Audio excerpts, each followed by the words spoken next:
네, 여러분 안녕하세요. 중국이 유동성 함정에 빠졌다. 라는 말씀을 뭐 한 1년 전부터 드려왔던 것 같아요. 그 중국의 유동성 함정에 빠졌다라는 모습을 보여주는 그 대표적인 그림으로 얼마 전에도 보여드렸었습니다만 이렇게 어, 이 중국이라는 그 경제가 그 함정에 빠져서 늪에 빠져서 아무리 금리를 인하하고 유동성을 공급해도 내수 경기가 회복이 안 되고 부동산 경기가 회복이 안 되고 부채의 늪, 유동성의 늪, 이런 늪에 빠져 있는 모습처럼 움직이고 있습니다. 실제 어떤 지방 정부가 위험스러운 상황, 위협 상황에 놓여 있는지를 판단해 보고 그런 것이 어떤 경제적 영향을 미칠지를 살펴보는 시간을 좀 갖도록 하겠습니다. 중국 군무원에서 정부죠. 정부에서 12개 고위험 채무 지방 정부를 선정했습니다. 중국 지도를 보시면 이 중에서 12개 지역을 고위험 채무 지방 정부라고 명단을 발표했어요. 올해. 이 지역의 어떤 신규 인프라 투자를 아예 제한하고, 왜냐면 인프라 투자를 자꾸 하면 할수록 어 부채만 계속 늘어나고 그것이 투자의 효율성이 나타나지 않는데, 그죠? 그래서 인프라 투자를 제한하고 부채를 좀 조정하고자 12개 이 지방 정부에 대해서 어 심지어 이 명단이라고 하죠. 명단을 발표해 버린 겁니다. 그 12개 지역 중에 여기 보시면 어 윈난, 구이저우, 간수, 지린, 뭐 랴오닝 이런 7개 성이 있어요. 칭하이 이런. 그리고 광시, 네이멍구 이런 3개 자치구가 있고요. 충친이나 텐진과 같은 도시도 있습니다. 그래서 총 12개 지역을 좀 지적했습니다. 중앙정부가 승인할 때만 철도나 발전소나 공항과 같은 그 신규 인프라를 건설할 수 있다. 신규 인프라 투자를 이제 금지하겠다. 승인할 때만 투자할 수 있게 한다. 착공 중인 사업 같은 경우 물론 진행률이라든가 사업성을 고려해서 뭐 재개하거나 중단하는 것을 결정하도록 하고, 신규 인프라 투자 같은 경우는 안 될 수 있도록, 안 되도록 이렇게 승인하에만 투자할 수 있도록 이렇게 지적을 한 겁니다. 어, 부채를 감축시켜야 된다는 판단이고요. 그래서 부채 감축을 지시하고 제가 그동안 말씀드렸었던 LGFB죠. 이 LGFB를 중심으로 숨겨진 부채가 늘어나니까 이따 구체적으로 설명드리겠습니다만, 이 지방 정부의 그 기업 대출 증가율을 좀 잡도록 더 많이 늘지 않도록 통제하고자 하는 것인데, 중국 군무원이 이 12개 지역의 GDP나 투자나 인구나 부채나 이런 것을 쭉 본다면 보시는 것처럼 GDP의 한 18.4%, 그 12개 지역이, 그리고 중국 투자 규모의 24%, 이 투자라 하면 고정자산 투자라고 하는데 기업의 설비 투자도 포함되고 건설 투자도 포함됩니다. 그리고 그 건설 투자의 일부가 인프라 투자인 거예요. 그러니까 투자하면 일부가 설비 투자, 일부가 건설 투자인데, 건설 투자의 일부가 제 화면을, 그러니까 이 투자, GDP를 구성하는 네 가지 항목이 있는데 C 소비, I 투자, 그리고 G 정부 지출, 마지막 Net Export 순수출이 있어요. 이 중에서 앞에 말씀드렸던 이 I가 투자인데, 투자는 설비 투자와 건설 투자로 구분되고, 그 건설 투자 규모에는 일부가 소위 주택과 같은 건축이 있어요. 건물 짓는 걸 건축이라고 하고, 인프라 사업을 이제 토목 뭐 이렇게 비유를 하는데, 이렇게 건축과 토목으로 구분이 됩니다. 그러니까 인프라 투자하면 주로 토목 투자에 해당돼요. 이제 구분하셨죠? 어쨌든 그 전체 투자 중에 인프라 투자만 놓고 보면 더 많은 비중이 을 차지합니다. 이 12개 지역이요. 근데 다른 어떤 거랑 비교했을 때 지방정부 부채의 비중은 유독 높죠. 그러니까 중국 전역의 GDP에서 이 12개 지역은 18% 차지하는데, GDP로는. 지방정부 부채 중국 전체 규모에서는 이 12개 지역이 28.8% 차지하니까 유독 정부 부채 문제가 심각한 지역이라고 볼 수 있겠죠. 자, 이런 지역을 지적한 겁니다. 그래서 이런 지역에 어떤 과잉 투자를 제한하거나 뭐 이런 제한 조치를 단행하고 그렇게 해서 결국 중국의 어떤 안정성을 확보하겠다. 부실 위험을 좀 줄여보겠다 하는 특단의 조치를 마련한 거라고 볼 수 있겠습니다. 자, 근데 아까 말씀드렸던 것처럼 중국의 지방정부 부채 중에 일부가 숨겨진 부채인데, 그 숨겨진 부채가 뭔지 제가 사실 많이 보여드렸습니다만 처음 오신 분들도 계실 수 있으니까 다시 한번 보여드리겠습니다. 중국 정부 부채는 공식 부채가 있고요. 암묵적 부채가 있어요. 근데 공식 부채 중에 일부가 정부의 부채고 지방 정부의 부채인데, 암묵적 부채가 있습니다. 근데 암묵적 부채 중에 일부가 중앙정부고 지방정부인데, 특히 이 지방정부의 암묵적 부채가 절대적인 비중을 차지하죠. 91조 중에 60조니까요. 그 지방정부 부채 전체가 LGFB입니다. 그럼 이 LGFB가 뭐냐? 설명드리겠습니다. 지방정부가 지방정부 융자 플랫폼 LGFB를 만들어요. 지방정부가 LGFB라는 걸 만들어요. 그럼 이 회사에 투자를 하고 설립을 하는데, 암묵적으로 지방정부가 은행에게 보증섭니다. 내가 보증 설게. 얘한테 돈 좀 빌려줘, 이거예요. 그러면 이 LGFB라는 융자 플랫폼은 여러 인프라 사업을 할 거예요. 그죠?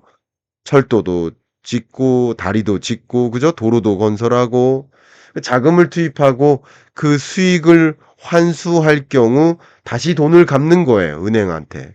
근데 중국의 인프라 프로젝트로 은행으로부터 돈을 많이 빌리는데, 암묵적 보증하에 많이 빌리는데, 인프라 프로젝트의 투자 수익성이 담보가 안 되니까, 중국 경기가 안 좋으니까, 수익이 회수가 안 되니까 은행에 못 갚는 거야. 약간 좀 다른 개념입니다만, 국내 건설사들이 부동산 PF 대출을 받죠. 대출을 받아서 뭐 해요? 아파트를 지어요. 혹은 뭐 지식재산 센터를 지어요. 상가를 지어요. 그죠? 대출을 받아다가 건물을 지어요. 근데 이 건물이 분양이 안 돼요. 아파트가 분양이 안 돼요. 그럼 건설사는 어떻게 하죠? 갚을 능력을 상실하죠. 그게 부동산 PF 부실이잖아요. 약간 비슷한 거예요. 구조가.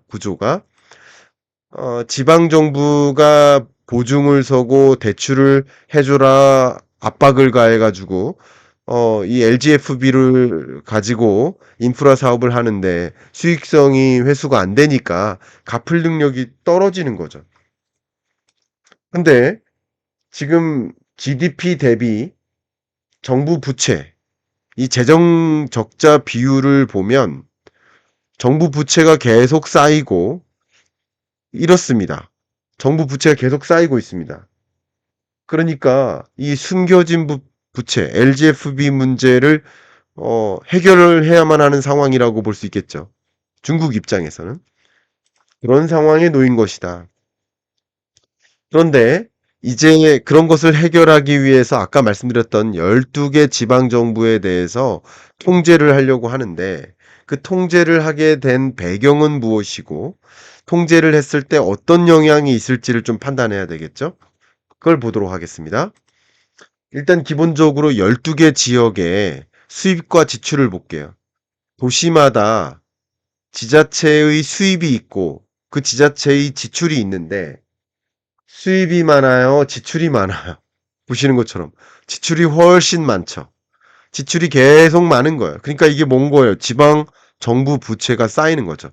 지자체의 수입은 없는데 지출할 건 많으니까 계속 쌓이는 겁니다. 쌓이다 보면 그만큼 무슨 문제가 생겨요? 중앙정부에 의존할 수밖에 없어요. 실제 지방정부는 토지를 매각하는 수입이 들어오는데 토지 사용권 수입은 줄고 있고 그 전체 수입이 차지하는 비중도 줄고 있고 이러다 보니까 중국 부채 문제가 야기되는 겁니다. 그리고 중앙정부에 대한 의존도가 높아지니까 결국 중국 부채 불안이 가중될 수밖에 없어요.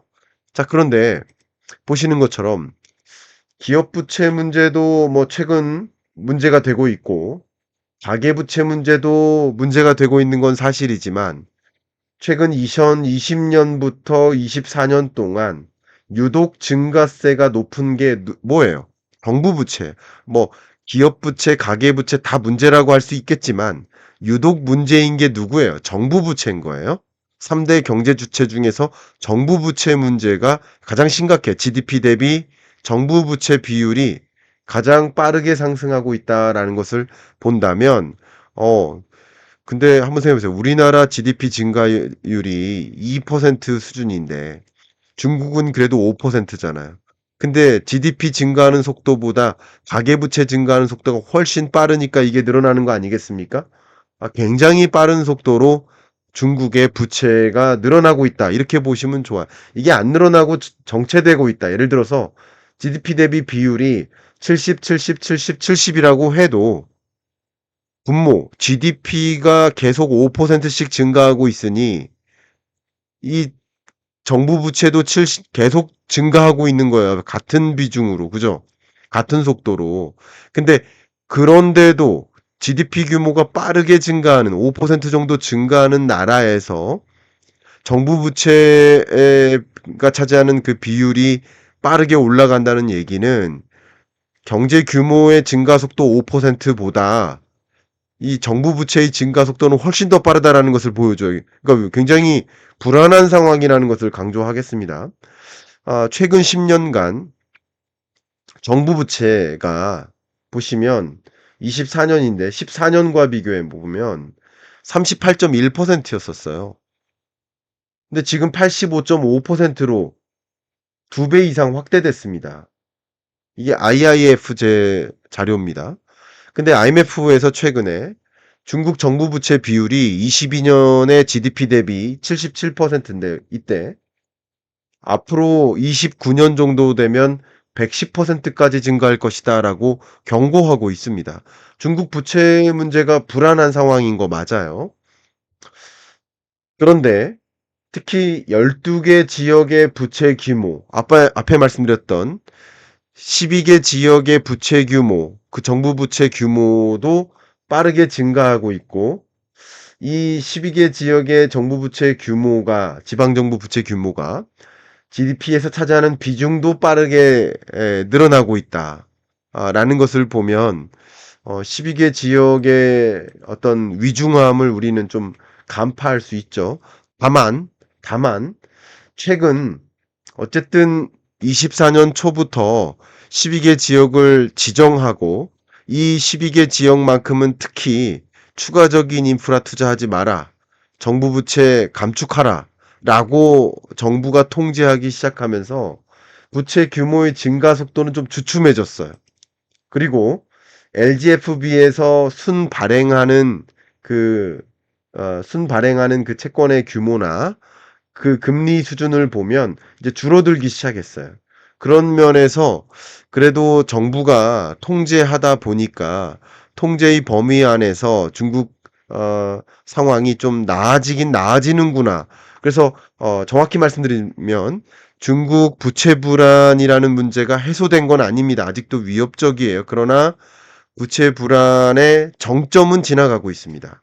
그러니까 중국발 경제 위기 올까, 금융 위기 올까, 부채 위험 올까 하는 그 가장 긴장감이 고조됐었던 그 정점은 지나가고 있다고 판단해 볼 수 있겠어요. 그러면 아무 문제 없는가? 저는 그 질문을 드리고 싶어요. 아무 문제 없는가? 아무 문제 없지가 않아요. 그만큼 인프라 투자를 제약하고 신규 대출을 제약하고 부채 위험이 오지 않도록 통제하는 과정에서 중국 경제의 회복이 불투명한 거예요. 그 부분 말씀드리겠습니다. 중국의 그 12개 지역의 투자 증가율을 보세요. 중국 전체의 투자 증가율이 이래요. 앞에 말씀드렸던 이 투자는 여러분 주식 투자, 부동산 투자 그 투자가 아니라 주로 설비 투자, 건설 투자, 그 설비 투자, 건설 투자, 지식재산말 투자까지 이 3대 투자를 합한 거예요. 그러니까 그 고정자산 투자라고 합니다. 고정자산 투자가 이렇게 나름 견조한데 12개 지역은 그것을 훨씬 하회하죠. 근데 이런 12개 지역에 대해서 투자를 더 통제하다 보면 그게 중국 경제의 회복을 더 더디게 만들 수 있겠구나라고 우린 가늠해 볼 수 있을 것 같아요. 그렇죠? 그러다 보면 실제 중국 경제 성장률을 보세요. 전체 경제 성장률보다 12개 지역의 성장률이 이 끝부분을 보시면 더 떨어지죠. 중국 전체, 중국 경제 성장률이 대략 5% 수준을 유지할까, 4% 수준으로 내려올까, 이게 좀 조마조마한데, 어쨌든 12개 지역의 부채 위험을 통제하기 위해서 신규 인프라 투자를 제약하는 이런 과정에서 고정자산 투자 규모가 줄어들고 중국 경제 회복이 불투명해진다라는 것을 우린 확인할 수 있겠죠. 어쨌든 신규 인프라 투자에 대한 제한 조치를 가하면 이런 취약 지역, 12개 취약 지역의 첨단 산업 유치가 어려워요. 특히 그 동부 연안에 있는 대도시들, 이들에 비해서 이 회복이 지연되니까 또 무슨 문제가 야기돼요? 지역 간의 성장이 불균형이죠. 양극화가 초래되는 거죠. 지역 간 불균형이 심화돼요. 그러니까 이런 것은 또 다른 문제를 야기할 수 있겠죠. 여기에다가 중국 경제 회복이 정말 말 그대로 불투명해지니까 보시는 것처럼 중국이 최근 나름 경제 성장률에서 투자의 기여도가 높았었는데 그 투자의 기여도가 더 줄어들겠구나. 그러면 뭐 소비도 크게 기여하지 못하고 순수출이 뭐 드라마틱하게 회복되지 않는 한 중국 경제 회복이 좀 불투명하겠구나라는 것을 좀 가늠해 보실 수 있을 것 같습니다. 그래서 제가 여러분께 좀 강조하고 싶은 이야기는 중국 경제의 성장세가 더 주춤해질 수 있다. 중국 경제가 더 탄탄하지 않을 수 있다. 그러면 이런 것이 우리 한국 경제의 대중국 수출을 제약하고 한국 경제도 뚜렷하게 회복세를 진전시키기가 어려운 환경에 놓인다라는 어떤 연관관계를 좀 설명드리고 싶고요. 중국 경기가 좀 위축될수록 상대적으로 중국은 아무래도 미국 국채를 사줄 능력이 또 줄어들죠. 여러 가지 면에서. 이런 것들이 자본 시장에도 영향을 줄 수 있겠다. 중국 같은 경우는 추가적으로 금리를 인상할 수가 없는 상황. 이렇게 중국 경제가 저성장 고착화. 저성장이라기보다는 고성장이 끝나고 중성장으로 가는, 그리고 중성장에서 또 저성장화되는 이런 국면으로 가고 있다는 것이 좀 명확하게 그려지는 것이 아닌가. 그래서 여러분들이 다양한 투자 의사결정을 하실 때도 중국보다는 중국을 제외한 그 밖의 유망신흥국을 발굴해서 장기 투자하시는 것, 그런 것이 더 좋은 투자 의사결정에 해당되지 않을까라는 것을 좀 강조해서 말씀드리겠습니다.